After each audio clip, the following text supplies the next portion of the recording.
요즘에 관계학에 대한, 커뮤니티학에 대한 관심이 높아지고 심리학에 대한 강사들이 많이 요즘에 인기를 끌습니다.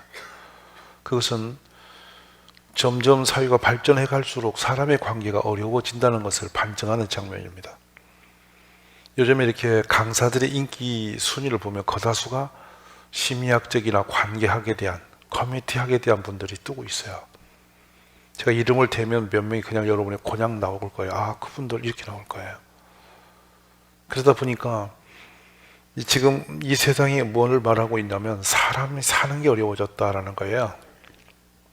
이전보다 훨씬 어려워졌다 그런 거예요. 근데 어려워진 반면에 살기 힘들어서 일어나는 일들은 자살이라는 극단 선택이에요. 근데 극단적인 선택하는 분이 점점 많아지고 있어요. 툭 하면 엉뚱한 사람이 세상을 떠나버립니다. 깜짝 놀라죠. 왜 그랬을까? 저분이 돈이 없나? 가족이 없나? 가진 게 없나? 어찌 보면 일반적인 사람보다 훨씬 많은 걸 가졌던 분들이 한순간에 훅 무너지는 거예요. 왜 그럴까 보면은 그분들이 많은 대중으로부터 관심을 받고 사랑을 받다가 한순간에 적대감으로 시달리기 시작하면서 무너져 버리는 거예요. 이게 그만큼 세상이 포악스러워졌다는 증거예요. 오늘 여러분, 이 공동체라고 하는 이 교회의 공동체를 안전하고 바르게 세우는 일은 정말로 어렵습니다. 목회를 하면서 느끼는 거는요, 설교가 어려운 게 아니에요. 개인의 삶이 어려운 게 아니고요, 관계가 어려워요. 정말 힘듭니다. 그러나 이 교회라는 것은 정말 하나님의 기관이며 가치가 있기 때문에 또 일어나서 붙들고 있는 것이지, 인간적으로 봐서는 정말 어려운 곳이 교회입니다. 너무도 다양한 사람들이 몰려와 있기 때문이죠. 미국의 유명한 헬린 아우엔이라는 분이 그런 표현을 남깁니다. 교회에 미래가 있다면, 혹시 미래가 있다면 나는 다시 낮은 사람, 가난한 사람 곁에 서 있고 싶다라는 표현을 하면서 교회의 소중함은 얘기를 합니다. 그러나 지상에서 가장 어려운 곳이 교회다, 이렇게 표현을 해요. 힘든다는 겁니다. 한번 생각해 보십시오. 교회로 사람이 이렇게 와 있는 것은 필요하기 때문에 하나님이 부르셨어요. 인정하세요? 그래서 지체론이 나와요. 지체는 우리 몸의 신체 구조의 한 부분으로 우리 성도 한 분 한 분을 표현하고 있어요. 어느 위치든 상관이 없이 우리 신체에 불필요한 신체는 없습니다. 다 중요한 겁니다. 여러분, 눈이 두 개니까 하나 없애버릴까요? 귀가 두 개니까 한쪽 귀를 없애버릴 수 있습니까? 콧구멍이 두 개니까 한쪽을 막아도 괜찮겠습니까? 그럴 수 없다는 거예요. 그래서 필요하기 때문에, 귀하기 때문에 주님이 우리를 교회로 불러주셨는데요, 우리 물어야 돼요. 너 여기 왜 있니? 우리 스스로에게 물어야 돼요. 너 여기 왜 있니? 하나님께서 너를 여기 왜 불러다 놓으셨어?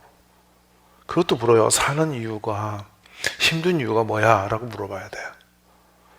세상을 사는 동안 제일 힘든 것이 사람이에요. 사람이 힘들어요. 돈이 힘든 게 아니에요. 사람이 힘들어요. 그 사람이 왜 힘드냐면 관계의 문제예요. 이 관계라는 것은 내 마음대로 내 생각대로 되지 않는 것이 관계거든요. 상대성을 가지고 있어요. 내 신앙생활이 힘든 게 아니에요. 인간이 힘들어서 교회가 어려운 거예요. 공감하십니까?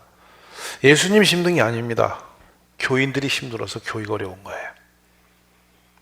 그래서 왜 교회를 떠나느냐, 왜 신앙생활을 포기하느냐면 예수님 때문에 떠나는 사람은 거의 없어요. 사람 때문에 떠나는 거예요. 인정하시는 분. 직장 생활도 마찬가지입니다. 그 업무가 힘들어서 직장을 포기한 사람은 극히 드뭅니다. 그 직장 안에 있는 인간이 힘들어서 직장을 포기합니다. 근데 어딜 가든지 사람이 있거든요. 그리고 또 사람을 만나야 되거든요. 그래서 이곳에 이 사람을 피하면 저쪽 가면 괜찮겠지 하는데 또 더 큰 일이 벌어지거든요. 그러니까 문제는 심각한 거예요. 그래서 돌고 돌고 돌아보면 어디냐면 결국에 문제는 내가 문제였다는 것을 발견하게 돼요. 이게 성숙도예요. 근데 사람은 자기를 못 보기 때문에 남의 허물만 본단 말입니다. 남의 문제만 본단 말입니다. 나는 보지 못하고 남이 하는 모든 것은 투명하게 우리가 뚫어보면서 문제를 삼다는 것입니다. 근데 조금 성숙되면 나 때문에 힘든 사람 없을까 이렇게 생각이 가야 된다는 거죠. 공감하세요? 나 때문에 힘든 사람 없을까 생각해야 되는데 나는 늘 괜찮고 너는 늘 문제라는 거죠. 이렇게 사는 것은 끝없는 고통의 세계를 만들어가는 상태가 그렇습니다. 그래, 나는 언제나 피해자고 늘 언제나 상대방은 주변 사람들은 공격자로 생각하는 사람이 많거든요. 자신을 느끼지 못하고 보지 못하니 계속 그런 식으로 사는 거예요. 그래서 좀 더 지나가면 이런 생각이죠. 내가 이런 생각을 하고 이런 말을 하면 상대방을 어떻게 느끼게 될까? 이제 늘 상대방 입장을 조금만 반추할 수 있다면 해서 그걸 역지사지형이라고 말하거든요. 조건을 바꿔놓고 보는 거예요. 내가 저 편에 뒤어보면 어떨까? 내가 저 위치에 서면 어떨까를 생각해 보는 거죠. 근데 대면에서 이야기합니다. 내가 목사라면 어떡하지? 어떻게 교회에 대해서 여러분 고민하다가 내 목사 입장에서 우리가 이런 식으로 하면 어떻게 되지? 를 생각해 본 적 있나 하는 거예요. 성숙도의 비례는 그겁니다. 상대 입장으로 들어가 보는 것. 그것이 성숙도의 비례성이에요. 오늘 우리는 나 때문에 다친 사람은 없는가? 나 때문에 상처 입은 사람 없는가? 나 때문에 힘든 사람은 없는가? 그래서 여러분 자학하고 우리가 무너지라는 게 아니라 그 정도로 성찰할 수 있는 눈과 마음이 있으면 좋겠다는 거예요. 그때부터 인생과는 달라지죠. 그래서 결국에 내가 이래서 내 맘대로 했다는 것은 매우 위험한 거다라는 거예요. 그것을 이기적 판단이라고 말합니다. 자기중심적 개념이라고 말합니다. 우리 그런 사기에서 한 발 좀 나가 볼 수 있기를 간절히 원합니다. 오늘 성경에서 우리가 쉽지 않은 언어를 듣습니다. 형제를 비방했는데 갑자기 율법을 왜 끌어오셨을까 하는 거죠. 이거 말씀이 굉장히 중요해요. 율법은 누가 만들었나요? 누가 만들었나요? 크게 대답하세요. 율법은 누가 만드셨어요? 하나님 만드셨죠. 맞죠? 율법은 하나님이 주신 말씀이고 그 율법 안에 뭐가 들어있냐면 하나님의 뜻이 들어있습니다. 맞습니까? 근데 율법에서 무슨 말씀하고 있냐면 형제를 비방하는 자라 형제를 판단하는 자는 그 율법을 비방하고 율법을 판단하는 것이라 이렇게 나온단 말이에요. 자, 여기서 이제 우리가 문제를 보는 거죠. 왜 갑자기 야고보 선생은 율법의 문제를 형제 비방한 데 갖다가 지금 붙이고 연결시키고 있느냐 하는 것이거든요. 레위기서 19장에 보면요. 너는 너 백성 중에 돌아다니며 사람을 비방하지 말며 뭐하며? 예, 너희 백성 중에 돌아다니면서 뭐하지 마라? 사람을 비방하지 말며 내 이웃의 피를 흘려 이익을 도모하지 말라. 나는 여호와이니라. 비방하는 사람은 가만히 앉아서 비방하는 경우가 없습니다. 하나님이 우리를 읽으셨습니다. 돌아다녀요. 누군가를 까뭉개려고 이리저리 다니면서 그 사람이 그렇고 그 인간이 그렇고 하면서 사람을 찍고 다닌단 말이에요. 지금 본인이 얼마나 무서운 그 죄를 범죄를 일으키는지 모르고 누군가를 욕하기 위해서 깨뭉개기 위해서 계속 돌아다니면서 말을 하고 요즘에는 유튜브로도 하고 뭐 여러분이 인터넷 가고도 여러 사람들을 공격을 생각 없이 막 쳐부십니다. 자신이 그 입장이 된다면 얼마나 무서울까를 생각해 봐야 되는데 그런 생각 없습니다. 그래 놓고 백성 중에서 이리저리 돌아다니면서 사람을 비방하지 마라. 이것이 계명이에요. 율법이에요. 내 이웃의 피를 흘려 이익을 도모하지 말라. 나는 여호와니라. 뒤에다 붙여요. 왜냐하면 하나님이 하셨던 말씀을 다시 한번 강조시킨다고요. 그만큼 경계성이 크다는 얘기예요. 비중이. 그런데 뒤로 바로 가면 11절에서 너는 내 형제를 마음으로 미워하지 말며 뭘로? 겉으로 안 그런 척 하면서 얼마든지 포장하면서 속으로는 계속 미움과 증오심을 가지고 다닐 수가 있습니다. 여러분 그런 경우 기억이 나십니까? 안 나십니까? 겉으로는 아무 이런 일이 없는 것처럼 편안한 것처럼 잘 지내는 것처럼 하면서도 속으로는 계속 고가운 생각을 가지고 그런 온당치 않은 생각을 계속 품고 다닐 수가 있단 말입니다. 그래서 율법이 이미 우리를 보셨죠. 너는 너 형제를 마음으로 미워하지 말며 내 이웃을 반드시 견책하라. 그러면 내가 그에 대하여 죄를 담당하지 아니하리라. 심각한 메시지입니다. 그리고서 18절로 가면 원수를 갚지 말며입니다. 복수심으로 대항하지 말며 뜻이에요. 여러분, 우리 안에 복수심이 있을까요, 없을까요? 충분히 늘 복수심을 갖고 있습니다. 응징하고 싶은 마음이 있습니다.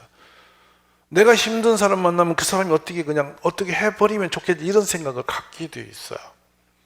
그러면서 여기서 말씀 이어갑니다. 동포를 원망하지 말며 내 이웃 사랑하기를 너 자신과 같이 사랑하라. 나는 여호와이니라. 자, 내 이웃을 내 몸과 같이 사랑하라, 이 말씀 많이 들으셨어요, 안 들으셨어요? 끝없이 무지 많이 들었죠. 근데 그렇게 간 적이 얼마나 있어요? 내 몸처럼 사랑하는 마음을 갖고 이웃을 대하여 본 적이 얼만큼이나 있어요. 교회를 다니면서도 오래 익숙하면서도 그렇게 사는 것이 많지 않아요. 그래서 이 본문을 좀 더 쉽게 풀면은 너희는 돌아다니면서 남을 헛되지 말고 자기 이웃의 생명을 위태롭게 하는 짓을 삼가하라는 것이죠. 너희는 마음으로 내 형제를 미워하지 말고 또 그 때문에 죄를 짓지 말고 그와 맺힌 것이 있으면 속히 풀어라. 맺힌 게 있을까요, 없을까요, 우리 안에? 뻑하면 맺어버립니다. 뻑하면 우리는 딱 뭔가 등을 집니다. 이런 것을 갖지 말라는 거죠. 그래서 내가 스스로 원수 갚지 말고 너 종족이 앙심도 품지 마라. 앙심을 품는다는 겁니다. 복수와 응징의 마음입니다. 이런 거 갖지 말라는 거예요. 그래서 내 이웃을 너희 몸과 같이 사랑하라. 나는 여호와다. 여기 비방하다 말을 다시 말씀드리면 다른 사람을 적대시한다는 것, 상대를 뭉갠다는 이런 의미를 갖고 있습니다. 우리들이 교회 안에 있지만은 교회가 어려운 것은 바로 그런 마음들을 은근히 품고 계속 어긋장을 놓는 상태가 있기 때문에 그런 거예요.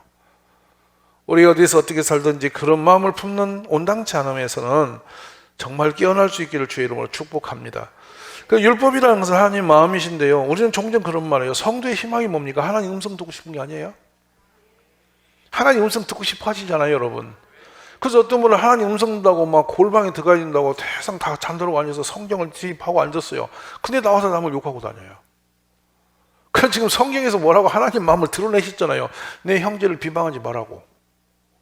그것도 형제를 사랑의 대상이라고, 비방의 대상이 아니라고 그렇게 말씀했는데 우리는 하나님 음성을 맨날 듣고 있으면서 그 음성을 다 지워놓고 무슨 음성을 들으려고 그렇게 신령해지려고 하는지 모른단 말이에요.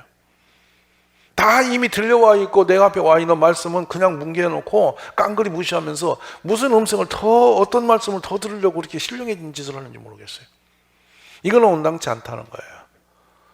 그래서 오늘 이 야고보 선지는 그 얘기를 하고 있는 거예요. 너희가 율법을 대항한다는 것은 굉장히 위험한 일인데 그거를 자율적으로 계속하고 있다는 것을 말씀하고 있는 거거든요. 오늘 이 말씀 옆에 우리들이 큰 깨달음이 있기를 바랍니다. 신앙생활은 우리 하나님의 뜻을 지키려고 다니는 거 아니에요, 교회를. 그것이 가장 좋은 길이기 때문에. 근데 이런 말씀은 다 뭉개놓고 내 생각으로 막 하는 거예요. 내가 하고 싶은 대로 하는 거예요. 내가 하고 싶은 것만 선택해서 하는 거예요. 이거는 진정한 신앙이 아니에요. 그래가지고 결국에는 내가 감정이 가는 대로, 내가 생각과 판단이 가는 대로 다 행동을 한단 말입니다. 그러니 결국에는 바로 앞절에서 한 말이 무슨 말씀입니까? 10절에서 주 앞에 낮추라 그리하면 주께 너희를 높이시라는 말씀이 뭡니까? 경고거든요. 자기가 왕이 되어 있는 거죠, 하나님 대신에. 이것이 교만의 문턱에 서 있는 거고, 사람을 비방한 사람은 뭐냐면 자기 판단으로 하는 거니까 자기가 왕 노릇하는 거거든요. 이게 교만의 증거예요. 오늘 밤 우리들이 이 말씀 앞에 정말 우리 스스로가 잦아지고 낮아지고 깨닫는 축복이 있기를 주의 이름으로 축복합니다. 야고보 1장 25절로 다시 들어가 과거로 가봅니다. 자유롭게는 온전한 율법을 들여다보고 있는 자는 듣고 잊어버리는 자가 아니요 실천하는 자니 이 사람은 그 행하는 일에 복을 받으리라. 중요합니다. 너희가 만일 성경에 기록된 대로 내 이웃 사랑하기를 내 몸같이 하라 하신 최고의 법을 지키면 잘하는 것이거니와 만일 너희가 사람을 차별하여 대하면 죄를 짓는 것이니 율법이 너희를 범법자로 정죄하리라. 자, 이제 율법이 얘기가 또 나옵니다. 야고보 선지는 계속 율법을 가운데 놓고 거기에 우리를 비춰보면서 지금 정리를 하시는 장면이죠. 왜냐하면 우리는 하나님 뜻대로 살겠다고 결심해서 믿음 생활하고 있으면서 하나님을 제쳐놓고 내 감정을 갖고 세상을 본단 말입니다. 이것이 사람을 비방하게 되는 원리라는 것이에요. 자, 오늘 말씀을 듣고 또 듣고 또 안 지키니까 문제인데요. 딱 듣고 지금부터 평생 동안 나는 진짜로 남을 비방하지 않을 것이다. 그렇게는 안 해야 되겠다. 남을 축복할지라도 비방만은 하지 말아야겠다. 이렇게 확고한 결단과 우리의 결심이 일어나서 그렇게 준행을 한다면 여러분은 정말 성숙된 사람입니다. 축복의 사람입니다. 우리가 누구를 막론하고 비방할 수 있는 대상은 이 땅에 존재하지 않다는 거죠. 그럴 자격이 우리에게 없다는 거예요. 왜냐하면 우리를 여기에 뒤에 가면 입법자와 재판관의 자격을 부여한 적이 없어요. 재판관만이 우리를 판단할 수가 있습니다. 세상 법이. 근데 하나님은 이 땅에 사람에게 재판권을 준 적이 없다는 거죠. 근데 우리가 판단하고 비방하면서 재판자의 역사를 하는 건데 그 역사는 바로 하나님의 몫이라는 거죠. 하나님이 하실 일을 내가 하고 있으니 내가 하나님인 거죠. 바로 그것이 교만의 문을 넘었다는 것입니다. 그래서 11절에서 그걸 우리에게 경고하시는 장면이거든요. 결단코 다시 말씀을 드리지만 우리는 사람을 판단할 자격이 없습니다.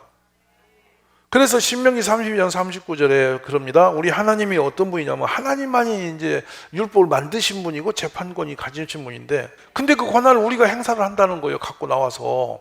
그럼 얼마나 이게 불법적이며 위법한 일입니까? 얼마나 이거 고약한 일입니까? 근데 그 우리가 판단을 당하는 그 사람은 누구냐면 하나님이 피로 값주고 사셔서 그를 대신하여 예수님을 죽이시고 살려낸 사람인데 그 사람을 교회에다 불러다 놨더니 우리가 판단하고 있는 거예요. 위험해요, 안 위험해요? 지금 그래서 이 야고보 선생은 너희가 판단하는 것은 작은 죄가 아니라 무서운 죄인데 율법을 너희가 지금 범하고 있어. 율법을 판단하는 것이라는 거예요. 율법을 판단하면 누구 판단하는 거죠? 하나님을 판단하는 것이 됐다는 거예요. 세상에 죄를 지어도 하나님을 판단하는 죄보다 무서운 죄가 또 있겠어요? 근데 그 죄를 우리가 하나님이 이랬으니까 이렇게는 잘 안 치고 그러지만 사람을 판단할 때 하나님을 판단하는 것과 동등한 죄 속에 있다는 거예요. 오늘 이런 부분들을 좀 심도 있게 생각하시기를 주의 이름으로 축복합니다. 그래서 이제는 나하고 내가 그인 줄 알라. 내가 하나님을 너희가 알았으면 좋겠다. 나 이외에는 다른 신이 없다. 나는 죽이기도 하며 살리기도 하며 상하기도 하고 낫게도 하나니 내 손에 등이 빼앗을 자가 없다. 절대 권한은 누구 손에? 하나님만이 갖고 있다는 건데 왜 너가 내 대신 가서 사람을 죽이고 살리고 쓰고 못 쓰고 이런 판단하고 다니냐 이거를 물으시는 겁니다. 오늘 그런 죄들은 우리가 무심코 너무 많이 범죄하는 문제, 이 문제가. 그래서 우리가 한번 바꿔볼까요? 교회에 들어온 모든 사람은 다 존귀한 사람이다. 귀한 사람이다. 소중한 사람이다. 축복해야 할 사람이다. 비방할 사람은 아무도 없다.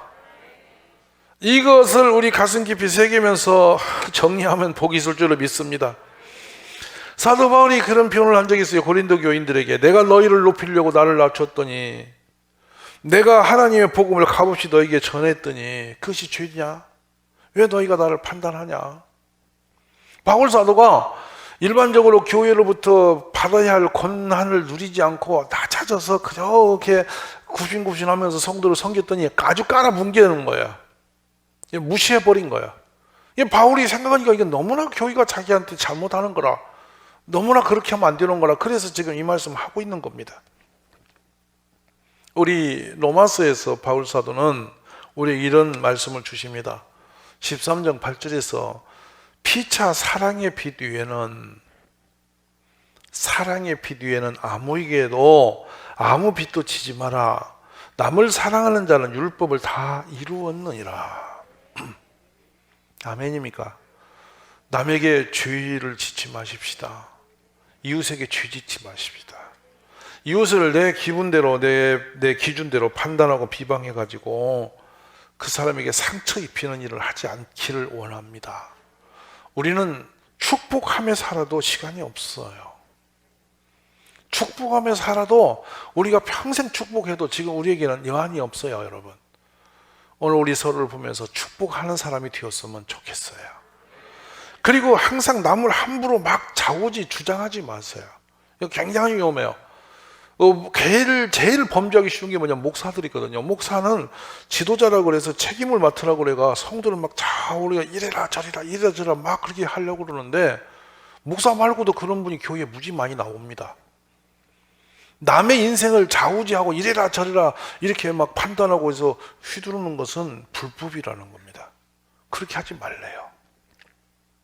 너무 심각하게 남의 사생활을 치고 들어가서 그러니 옳으니 이렇게 하지 말라는 거예요.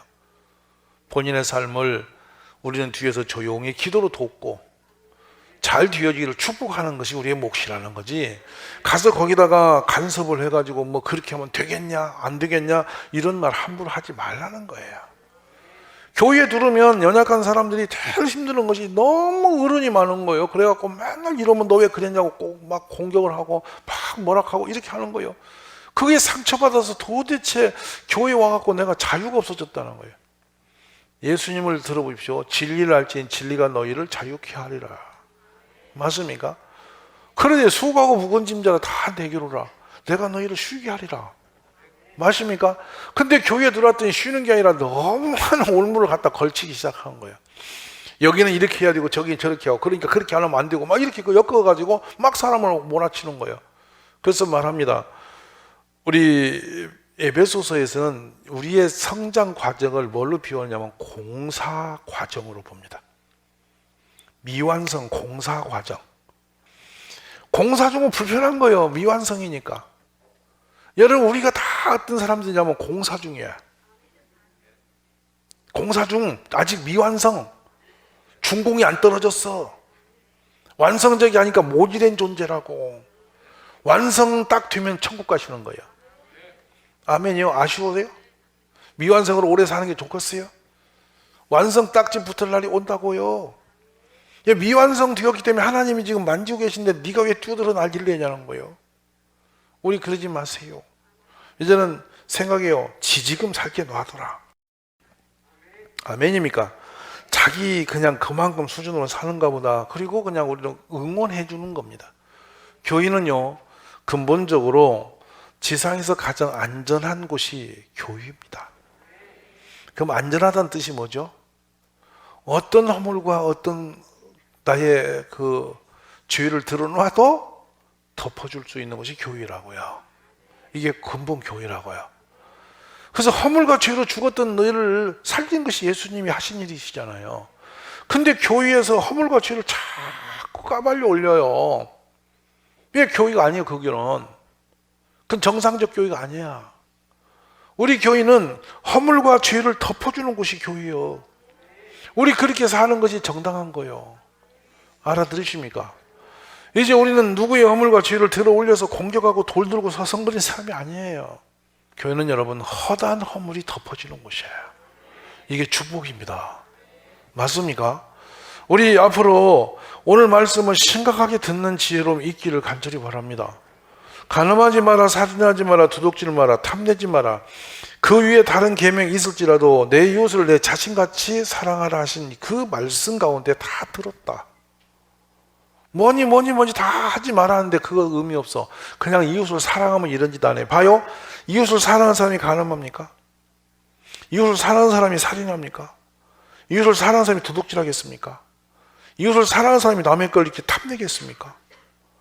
이 모든 것은 다 온전한 그 계명이 아닌 거예요. 딱 한 가지요. 사랑하면 다 끝나는 거예요. 알아들으시면 아멘이에요. 우리가 항상 사랑이라고 하는 주님의 일대 제 최고의 계명 앞에 조금도 변질되지 않기를 기도해야 됩니다. 오늘 밤에는 이 말씀을 품고, 그동안 우리는 얼마나 많은 사람들을 내 마음에 들지 않기 때문에 비방해 왔는지 몰라요. 우리 모두는 안전한 사람이 한 명도 없어요. 근데 남의 상태를 너무 많이 빠르게 비방하고 판단하기를 했어요. 이제는 그렇게 안 하는 게 좋아요. 맞죠? 오늘 한번 가슴에 손을 얹고 이걸 정리를 했으면 좋겠어요. 절대로 나는 남을 비방하지 말아야지. 이제 축복만 해야지. 남을 칭찬만 해야지. 어떤 허물을 봐도 내가 돌 들고 쳐서는 안 되지. 자격이 없지. 돌 들고 맞아 죽을 사람은 나뿐이야. 이런 생각을 우리 모두가 해봤으면 좋겠습니다.